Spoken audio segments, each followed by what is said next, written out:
Hello दोस्तों, दिमाग भारत के यूट्यूब चैनल में आप सभी लोगों का स्वागत है।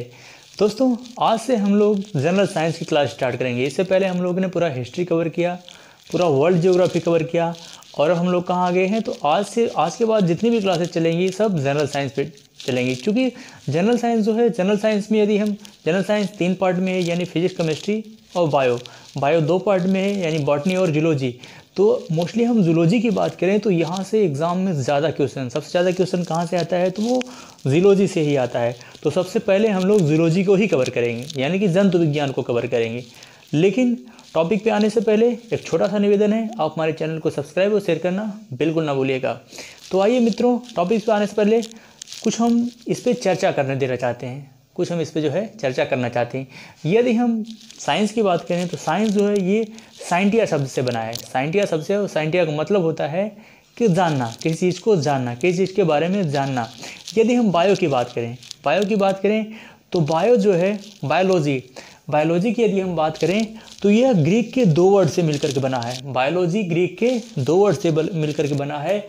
बायो मीन्स होता है जानना, बायो मीन्स होता है जानना, किसी चीज़ के बारे में जानना। क्या किसके अंतर्गत जानना? बायो के अंतर्गत, यानी कि बायो मीन्स होता है जानना। और लोगस यानी कि LOGOS, लोगस मीन्स होता है स्टडी, यानी कि बायोलॉजी। 2 ग्रीक शब्द से मिलकर के बना है, बायो और लोगस, यानी किसी चीज़ के बारे में जानना जिसके अंतर्गत अध्ययन किया जाता है उसको हम लोग क्या कहते हैं? बायोलॉजी कहते हैं। बायोलॉजी यानी कि जंतु विज्ञान।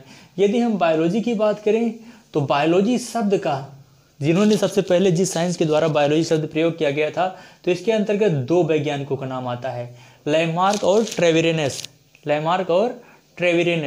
लैमार्क जो थे ये फ्रांस के वैज्ञानिक थे। लैमार्क कहाँ के वैज्ञानिक थे, किस देश के? तो लैमार्क जो थे ये फ्रांस के वैज्ञानिक थे, फ्रांस।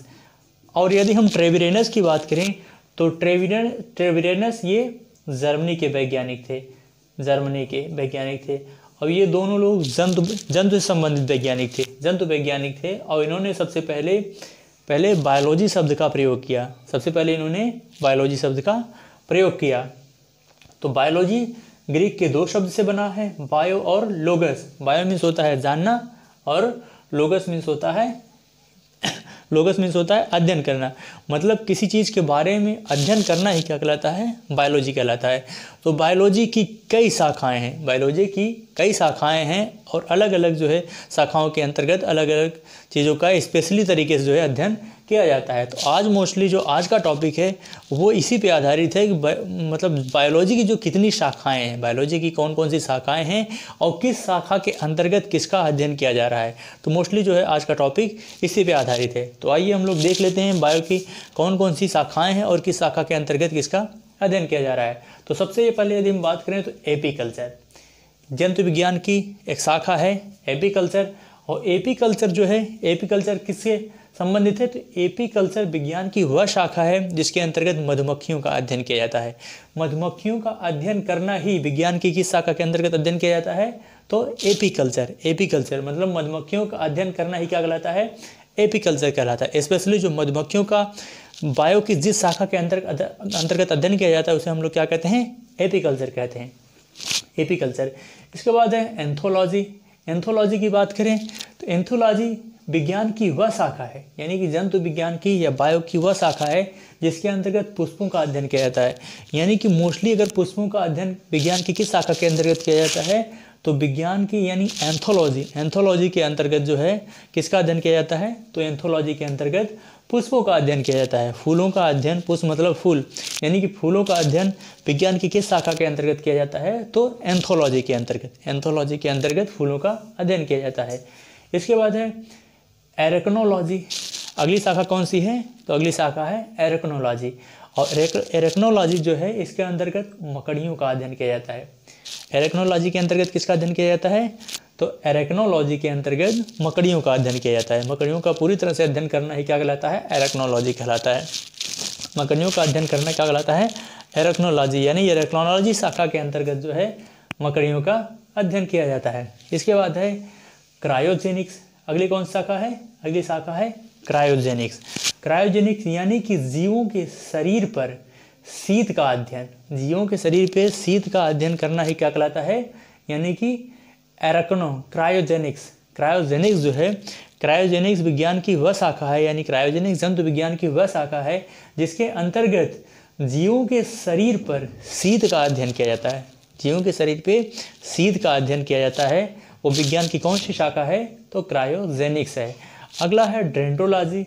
अगली कौन सी विज्ञान की शाखा है, तो अगली विज्ञान की शाखा है डेंड्रोलॉजी। डेंड्रोलॉजी यानी हम डेंड्रोलॉजी की बात करें तो इसके अंतर्गत वृक्ष एवं झाड़ियों का अध्ययन किया जाता है। विज्ञान की वह शाखा जिसके अंतर्गत वृक्षों एवं झाड़ियों का अध्ययन किया जाता है उसे डेंड्रोलॉजी कहते हैं। डेंड्रोलॉजी के अंतर्गत वृक्ष और झाड़ियों का अध्ययन किया जाता है, यानी कि विज्ञान की वह शाखा जिसके अंतर्गत वृक्ष एवं झाड़ियों का अध्ययन किया जाता है उसे क्या कहते हैं, डेंड्रोलॉजी कहते हैं। डेंड्रोलॉजी के अंतर्गत वृक्ष और झाड़ियों का अध्ययन किया जाता है। अगला है यूजेनिक्स। अगला कौन सा है, अगला है यूजेनिक्स, यानी कि यूजेनिक्स की यदि बात करें तो यूजेनिक्स आनुवंशिकी के आधार पर मानव जात का, आनुवंशिकी के आधार पर मानव जात की आने वाली पीढ़ियों में सुधार करने के अंतर्गत जिसका अध्ययन किया जाता है उसे हम क्या कहते हैं, यूजेनिक्स। यानी कि आनुवंशिकी के आधार पर, यानी कि पीढ़ी दर पीढ़ी आनुवंशिक, यानी जो जेनेटिक मटेरियल जो होते हैं हमारे जो पेरेंट्स के होते हैं, वो चाहे जो भी जीव जंतु हो उसके जो पेरेंट्स के कैरेक्टर होते हैं वो उनके बच्चों में ट्रांसफ़र होते हैं। तो किसके माध्यम से ट्रांसफ़र होते हैं, तो वो आनुवंशिकी पदार्थ के माध्यम से ही ट्रांसफ़र होते हैं, आनुवंशिकी पदार्थ के माध्यम से ही ट्रांसफ़र होते हैं। तो यानी कि यूजेनिक्स के अंतर्गत आनुवंशिकी के आधार पर मानव जात की आने वाली पीढ़ियों में सुधार करने का मतलब, मानव जात की पीढ़ियों में सुधार करने से संबंधित अध्ययन जिसके अंतर्गत किया जाता है उसे क्या कहते हैं, उसे यूजेनिक्स कहते हैं। यूजेनिक्स जंतु विज्ञान की वह शाखा है जिसके अंतर्गत आनुवंशिकी के आधार पर मानव जात की आने वाली पीढ़ियों में सुधार करना ही क्या कहलाता है, उसका अध्ययन किसके अंतर्गत किया जाता है, तो यूजेनिक्स के अंतर्गत। अगला है एंटोमोलॉजी। अगली कौन सी शाखा है, तो अगली शाखा है एंटोमोलॉजी। यदि एंटोमोलॉजी की बात करूँ तो कीट विज्ञान, यानी कि कीटों का अध्ययन विज्ञान की जिस शाखा के अंतर्गत किया जाता है उसे एंटोमोलॉजी कहते हैं। कीटों का अध्ययन विज्ञान की जिस शाखा के अंतर्गत किया जाता है उसे क्या कहते हैं, एंटोमोलॉजी कहते हैं। एंटोमोलॉजी के अंतर्गत कीटों का अध्ययन किया जाता है। अगला है जेनेटिक्स। अगला कौन सा है, अगली शाखा है जेनेटिक्स। यदि हम जेनेटिक्स की बात करें तो यह जीवों के आनुवंशिकी लक्षणों की वंशानुगत का अध्ययन किया जाता है। इसके अंतर्गत जेनेटिक्स के अंतर्गत किसका अध्ययन किया जाता है, तो जीवों की आनुवंशिक लक्षणों की वंशानुगत, यानी कि पीढ़ी दर पीढ़ी, जीवों के आनुवंशिक लक्षणों की पीढ़ी दर पीढ़ी जिसका अध्ययन किया जाता है विज्ञान की, उस शाखा को क्या कहते हैं, तो उस शाखा को जेनेटिक्स कहते हैं। जेनेटिक्स के अंतर्गत जीवों के आनुवंशिकी लक्षणों के आधार पर वंशानुगत का जो है अध्ययन किया जाता है। वंशानुगत यानी कि पीढ़ी दर पीढ़ी, वंशानुगत का मतलब। अगला है हर्पेंटोलॉजी। अगली कौन सी ब्रांच है, अगली कौन शाखा है, तो अगली शाखा है हर्पेंटोलॉजी। यदि हम हर्पेंटोलॉजी की बात करें तो इसके अंतर्गत सरीसृपों का अध्ययन किया जाता है। सरीसृपों यानी कि रेप्टाइल्स का अध्ययन किया जाता है। किसका अध्ययन किया जाता है, रेप्टाइल्स, यानी कि जो जितने भी एनिमल्स होते हैं जो क्रीपिंग करके चलते हैं, यानी रेंगने वाले जो जीव जंतु होते हैं उनको जीवों को किसके अंतर्गत रखा जाता है, तो रेप्टाइल्स वर्ग के अंतर्गत रखा जाता है। और रेप्टाइल्स का अध्ययन, सरीसृपों का अध्ययन जो है वो किसके अंतर्गत किया जाता है विज्ञान की, तो सरीसृपों का जो अध्ययन किया जाता है वो हर्पेंटोलॉजी के अंतर्गत किया जाता है। विज्ञान की वह शाखा जिसके अंतर्गत रेप्टाइल्स का अध्ययन किया जाता है उसे कौन सी शाखा कहते हैं, हर्पेंटोलॉजी। हर्पेंटोलॉजी के अंतर्गत रेप्टाइल्स का अध्ययन किया जाता है, यानी कि सरीसृपों का अध्ययन किया जाता है हर्पेंटोलॉजी के अंतर्गत। विज्ञान की वह शाखा जिसके अंतर्गत सरीसृपों का अध्ययन किया जाता है उसे क्या कहते हैं, हर्पेंटोलॉजी कहते हैं। अगला है एक्थियोलॉजी। अगली शाखा ब्रांच कौन सी है, एक्थियोलॉजी। एक्थियोलॉजी की बात करें यह, तो एक्थियोलॉजी जो है यह मछलियों का अध्ययन करता है, यानी कि मछलियों का अध्ययन विज्ञान के जिस शाखा के अंतर्गत करते हैं उसे हम लोग एक्थियोलॉजी कहते हैं। एक्थियोलॉजी के अंतर्गत मछलियों का अध्ययन किया जाता है। एक्थियोलॉजी के अंतर्गत किसका अध्ययन किया जाता है, तो मछलियों का अध्ययन किया जाता है। अगला है कैलोलॉजी। अगला क्या है, कैलोलॉजी। यदि हम कैलोलॉजी की बात करें तो कैलोलॉजी के अंतर्गत यानी कि मानव सौंदर्य का अध्ययन जो है मानव के सौंदर्यता का जो अध्ययन किया जाता है वो विज्ञान की शाखा के अंतर्गत किया जाता है, तो कैलोलॉजी के अंतर्गत मानव सौंदर्य का अध्ययन किया जाता है। मानव के सौंदर्य का अध्ययन जो है वो कैलोलॉजी के यानी साइंस की कैलोलॉजी शाखा के अंतर्गत जो है वो मानव के सौंदर्य का अध्ययन किया जाता है। अगला है माइकोलॉजी यानी माइकस। माइकोलॉजी की बात करें तो इसके अंदर कवक का जो अध्ययन किया जाता है, फंगस का अध्ययन विज्ञान की किस शाखा के अंतर्गत किया जाता है, तो माइकोलॉजी के अंतर्गत। विज्ञान की माइकोलॉजी शाखा के अंतर्गत जो है किसका अध्ययन किया जाता है, तो कवक यानी फंगस का अध्ययन जो है वो साइंस की माइकोलॉजी शाखा के अंतर्गत किया जाता है। माइकोलॉजी शाखा के अंतर्गत किसका अध्ययन किया जाता है, तो माइकोलॉजी यानी कवक का अध्ययन किया जाता है। अगला है मिर्मिकोलॉजी। अगली शाखा कौन सी है साइंस की, अगली शाखा है मिर्मिकोलॉजी। यदि हम मिर्मिकोलॉजी की बात करें तो मिर्मिकोलॉजी के यानी विज्ञान की वह शाखा जिसके अंतर्गत आंट यानी चींटियों का अध्ययन किया जाता है। किसका अध्ययन किया जाता है, आंट यानी चींटियों का अध्ययन जिसके अंतर्गत किया जाता है विज्ञान की जिस शाखा के अंतर्गत, उसको मिर्मिकोलॉजी कहते हैं। मिर्मिकोलॉजी के अंतर्गत विज्ञान के मिर्मिकोलॉजी यानी कि जीव विज्ञान की मिर्मिकोलॉजी शाखा के अंतर्गत किसका अध्ययन किया जाता है, तो आंट यानी चींटियों का अध्ययन किया जाता है। चींटियों का अध्ययन मिर्मिकोलॉजी के अंतर्गत किया जाता है। अगला है माइक्रोबायोलॉजी यानी माइक्रोबायोलॉजी की बात करें तो माइक्रोबायोलॉजी विज्ञान की वह शाखा है जिसके अंतर्गत माइक्रोब्स का अध्ययन किया जाता है। माइक्रोब्स का अध्ययन सूक्ष्म जीवों का, चाहे वो जीवाणु, विषाणु, बैक्टीरिया, सबका जो है अध्ययन किसके अंतर्गत किया जाता है, तो माइक्रोब जितने भी अल्ट्रा माइक्रोस्कोपिक हैं सबका जो है अध्ययन किसके अंतर्गत किया जाता है, माइक्रोबायोलॉजी के यानी माइक्रोब्स जो हैं जितने भी सूक्ष्म जीव हैं सबका अध्ययन किसके अंतर्गत किया जाता है, तो जीव विज्ञान की माइक्रोबायोलॉजी शाखा के अंतर्गत जो है सूक्ष्म जीवों का अध्ययन किया जाता है। जीव विज्ञान की माइक्रोबायोलॉजी शाखा के अंतर्गत जो है सूक्ष्म जीवों का अध्ययन किया जाता है। अगला है ओफियोलॉजी। अगली शाखा कौन सी है, अगली शाखा है ओफियोलॉजी। यदि हम ओफियोलॉजी की बात करें तो इसके अंतर्गत सर्पों का अध्ययन किया जाता है। सर्प यानी स्नेक का अध्ययन साइंस की किस शाखा के अंतर्गत किया जाता है, तो ओफियोलॉजी के अंतर्गत सर्प यानी स्नेक का अध्ययन किया जाता है। स्नेक से संबंधित जितने भी फैक्टर का अध्ययन जो किया जाता है वो साइंस की किस शाखा के अंतर्गत किया जाता है, तो ओफियोलॉजी के अंतर्गत। अगला है ऑर्निथोलॉजी। अगली शाखा कौन सी है, ऑर्निथोलॉजी। अगली शाखा है ऑर्निथोलॉजी। यदि ऑर्निथोलॉजी की बात करें तो यह पक्षियों का अध्ययन कराता है। पक्षियों का अध्ययन जो है विज्ञान की किस शाखा के अंतर्गत किया जाता है, तो ऑर्निथोलॉजी के अंतर्गत जो है यह पक्षियों का अध्ययन किया जाता है। पक्षियों का अध्ययन किसके अंतर्गत किया जाता है, तो ऑर्निथोलॉजी के अंतर्गत पक्षियों का अध्ययन किया जाता है। अगला है पेलियोंटोलॉजी।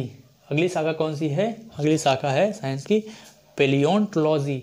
यदि हम पेलियोंटोलॉजी की बात करें तो यह जीवधारियों में जीवाश्मों का अध्ययन किया जाता है। मतलब जीवधारियों से संबंधित जीवाश्मों का यानी फॉसिल्स का जीवधारियों से संबंधित फॉसिल्स का अध्ययन साइंस की जिस शाखा के अंतर्गत किया जाता है उसे पेलियोंटोलॉजी कहते हैं। उसे क्या कहते हैं, पेलियोंटोलॉजी। पेलियोंटोलॉजी के अंतर्गत जो है जीवों के जीवाश्म का अध्ययन किया जाता है, फॉसिल्स का अध्ययन किया जाता है। जीवों के फॉसिल्स का अध्ययन किसके अंतर्गत किया जाता है, तो पेलियोंटोलॉजी के अंतर्गत किया जाता है। इसके बाद अगला पीसीकल्चर। अगला कौन सा है, अगला है पीसीकल्चर यानी कि मत्स्य पालन का अध्ययन जो है विज्ञान की जिस शाखा के अंतर्गत किया जाता है तो उसे हम लोग क्या कहते हैं, पीसीकल्चर कहते हैं। यदि हम कल्चर की बात करें और हर्पेंटोलॉजी यानी कि मछलियों का अध्ययन जिस विज्ञान की शाखा के अंतर्गत किया जाता है उसे हम लोग क्या कहते हैं, हर्पेंटोलॉजी कहते हैं। हर्पेंटोलॉजी के अंतर्गत मछलियों का अध्ययन किया जाता है, जबकि पीसीकल्चर के अंतर्गत मत्स्य पालन का, ये दोनों में अंतर है। यहाँ मछलियों का अध्ययन किया जाता है, यहाँ मत्स्य पालन का अध्ययन किया जाता है। तो ये दोनों मोस्टली बेसिक जो है बहुत अंतर है। ठीक, तो यहाँ क्या है, यहाँ हर्पेंटोलॉजी है और हर्पेंटोलॉजी के अंतर्गत मछलियों का अध्ययन किया जाता है, जबकि पीसीकल्चर के अंतर्गत मत्स्य पालन का अध्ययन किया जाता है। तो ये दोनों में थोड़ा सा डिफरेंट है। तो यहाँ से क्या है, पीसीकल्चर के अंतर्गत किसका अध्ययन किया जाता है, तो पीसीकल्चर के अंतर्गत मछलियों का अध्ययन किया जाता है। अगला है फाइकोलॉजी इससे पहले हम लोगों ने किसको देखा, माइकोलॉजी। माइकोलॉजी के अंतर्गत हमने देखा कि हम लोग किसका अध्ययन कर रहे थे, माइकोलॉजी के अंतर्गत कवक का अध्ययन किया जाता है, और फाइकोलॉजी के अंतर्गत एल्गी यानी कि शैवाल का अध्ययन। माइकोलॉजी फाइकोलॉजी, माइकोलॉजी के अंतर्गत फंगस का अध्ययन किया जाता है, जबकि फाइकोलॉजी के अंतर्गत एल्गी यानी शैवाल का अध्ययन किया जाता है। ये दोनों में समानता है, माइकोलॉजी और फाइकोलॉजी। माइकोलॉजी के अंतर्गत यानी कि माइकोलॉजी के अंतर्गत फंगस का अध्ययन किया जाता है और फाइकोलॉजी के अंतर्गत एल्गी का अध्ययन किया जाता है। यानी कि शैवाल विज्ञान की वह शाखा जिसके अंतर्गत शैवाल का अध्ययन किया जाता है उसे क्या कहते हैं, उसे हम लोग फाइकोलॉजी कहते हैं, उसे हम लोग फाइकोलॉजी कहते हैं। इसके बाद है पोमोलॉजी। अगला कौन सी शाखा है, अगली ब्रांचेस है पोमोलॉजी। यदि हम पोमोलॉजी की बात करें तो फलों का अध्ययन विज्ञान की जिस शाखा के अंतर्गत किया जाता है उसे पोमोलॉजी कहते हैं। विज्ञान की वह शाखा, पोमोलॉजी विज्ञान की वह शाखा है जिसके अंतर्गत फलों का अध्ययन किया जाता है। पोमोलॉजी विज्ञान की वह शाखा है जिसके अंतर्गत फलों का अध्ययन किया जाता है। अगला है पैथोलॉजी। अगली विज्ञान की कौन शाखा है, अगली विज्ञान की शाखा है पैथोलॉजी। यदि पैथोलॉजी की बात करें तो रोगों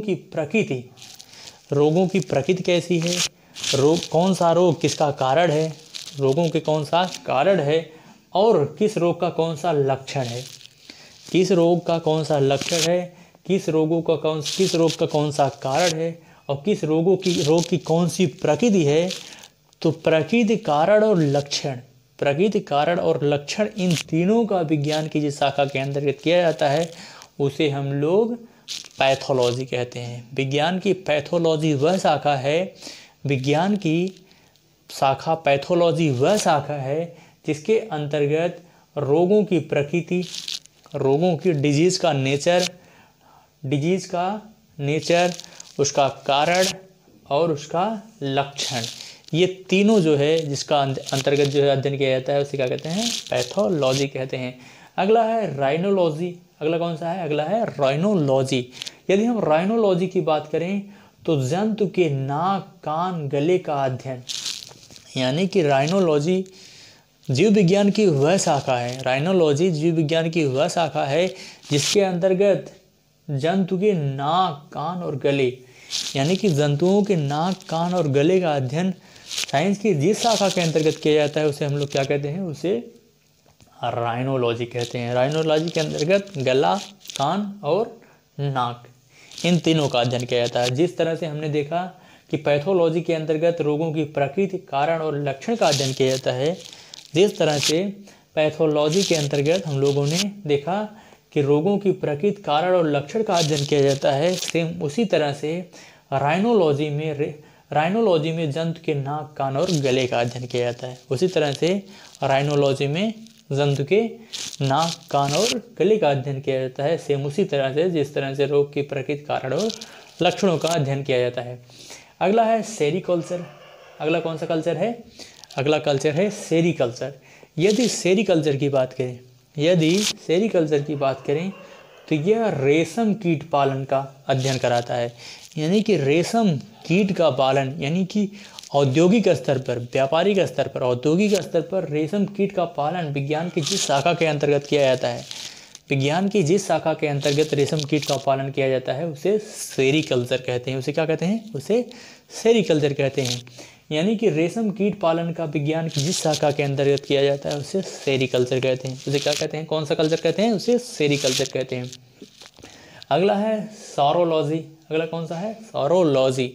यदि हम सौरोलॉजी की बात करें तो यह छिपकलियों का अध्ययन, यानी कि छिपकलियों का अध्ययन विज्ञान की जिस शाखा के अंतर्गत किया जाता है, छिपकलियों का अध्ययन, छिपकली आप लोग समझ रहे होंगे, छिपकली का अध्ययन विज्ञान के जिस शाखा के अंतर्गत किया जाता है उसे सौरोलॉजी कहते हैं।